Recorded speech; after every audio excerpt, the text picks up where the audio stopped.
Okay, so this presentation is going to address the question of whether dependency theory is still relevant. The first part is going to explain what dependency theory is. The second part is going to look at why it's said to have lost relevance. And the third part is going to explain how it's still relevant. So first off, I'm going to explain what dependency theory is. Dependency theory is a theory that addresses why some countries are struggling to economically grow, and they attribute this largely to their relationship with other countries. So dependence is the situation where the economy of one country is conditioned by the development and expansion of another country's economy. So the first kind is called periphery and the second kind is called core. And in this relationship, the core can expand and be self-sustaining, while the periphery can only do this as a reflection of the core's expansion. So their economy functions pretty much to just further the economic interest of the core countries. And this can actually have a positive or negative effect on the peripheral economy, but usually dependency theorists say that it has quite a negative effect.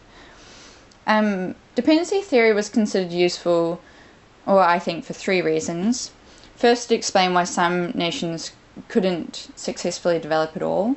It explained why those nations couldn't achieve full political autonomy, and it was considered useful as a kind of policy advice to weigh up different options. So first off, dependency theory is useful for understanding why some nations have trouble developing at all, and that's usually attributed to the fact that they suffer the negative effects of their relationship to the core. So for example, dependency theorists claim that dependency often breeds specialized economies based solely on the export of one raw material. They call this enclave economies. And this usually happens when the core nation, remember those are the ones who have all the money to spend, they're kind of like the consumers, only need one thing from the peripheral country, that one raw material or whatever they're exporting. And because there's no demand from core nations for other goods, there's no incentive or resources to develop other areas of the economy. So it means that, yeah, they're only really exporting this one raw good. And this means that many goods have to be imported. And usually these goods end up being far more expensive than the raw goods they're exporting. So for example, like factory parts are really expensive, which means those countries end up in debt and have even less resources to grow other parts of their economy. So as you can see, dependency theory is relevant for explaining why some countries can't foster effective economic growth.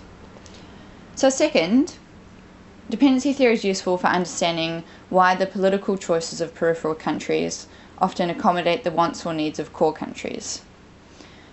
So dependent economies usually develop in quite an uneven way, so all the wealth goes towards the export centre and those involved in the export centre, usually creating a kind of local bourgeoisie, what Cardoso calls a comprador class.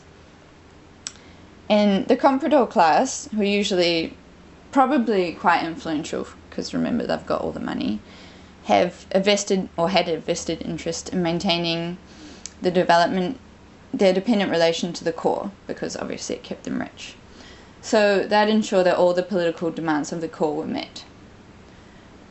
Yeah, so dependency theory is useful for explaining how peripheral nations often lose part of their political autonomy from their relationship to the core.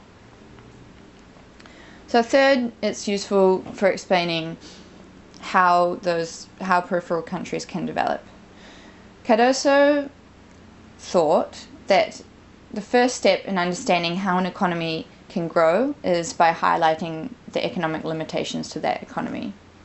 So the knowledge of their dependent condition would enable a peripheral state to kind of assess the different pragmatic options that were kind of feasible. He called this a kind of pragmatic optimism, but it's basically just useful as policy advice. Just to recap, dependency theory was considered useful to explain why some countries couldn't sufficiently develop at all, and it explained why those countries often lost part of their political economy. Yet it also explained how those countries could grow. So in the beginning of his article, Blaney mentions that dependency theory became unfashionable because he thinks the idea of development fell out of favour. So this happened for two reasons. First, the context shifted. Economic globalization and trade kind of lessened the focus on state-based development. For example, Cardoso points out how the global economy is now finance-orientated in a way that kind of makes development seem quite outdated. And second, he explains that it was critically rejected. So the strife for development lost a lot of popularity in leftist thought because theorists became quite skeptical towards modernist concepts like development. And because of this skepticism, the strife for political autonomy shifted from state to local communities because those theorists thought that states were seen to be inviting a sort of capitalist monoculture and inequality that local communities were trying to shelter from. So the next part's going to explain how dependency theory is still relevant, despite the reasons just mentioned. Cardoso and Coley's articles explain how dependency theory is still relevant even in our new global context, and Blaney explains how it's still theoretically relevant, or relevant despite the theoretical dismissal. So Cardoso thinks that it's still useful for explaining why some countries are unable to foster growth and unable to integrate into the new global economy. Although he thinks that this can partially be attributed to their different political situations, he thinks that old dependency ties still largely affect the ability of a country to integrate. So old enclave economies, who still have specialized economies, really had a hard time integrating and adjusting positively into the kind of finance-orientated world. So he pointed out that both Bolivia and Ecuador, who have economies reliant on the export of one basic product, experienced quite a traumatic integration into the new global economy. And this resulted in quite drastic cases of political instability.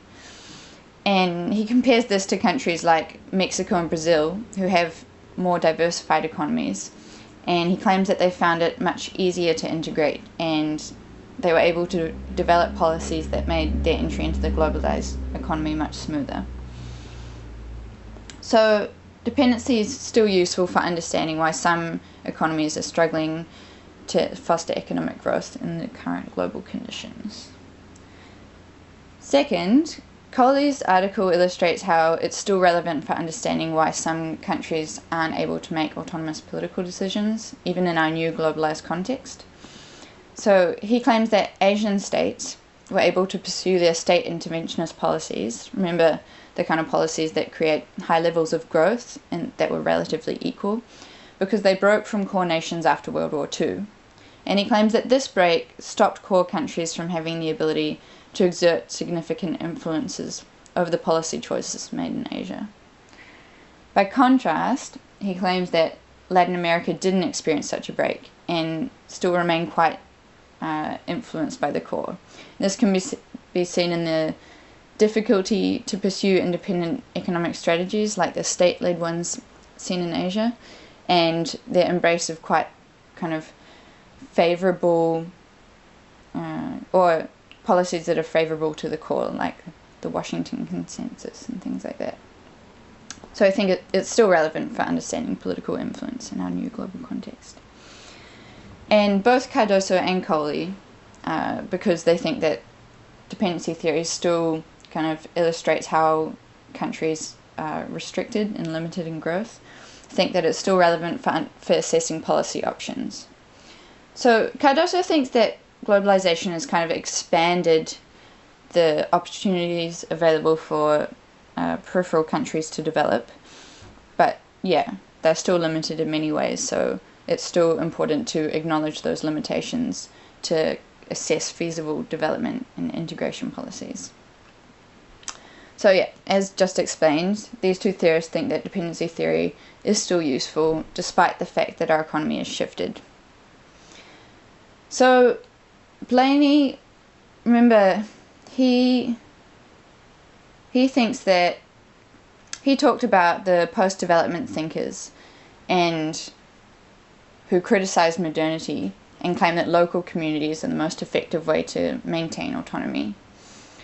Blaney thinks that it's extremely naive to think that we can shelter ourselves from our political and economic life from globalization and global capitalism.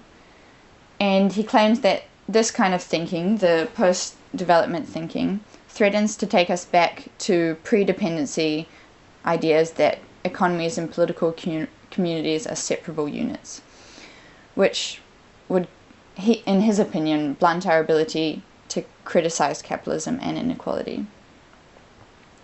So he thinks that it's vital for understanding that we're not self-contained units and that autonomy is still very much relational or affected by relations to other communities, and that remains a lesson that's still relevant from dependency.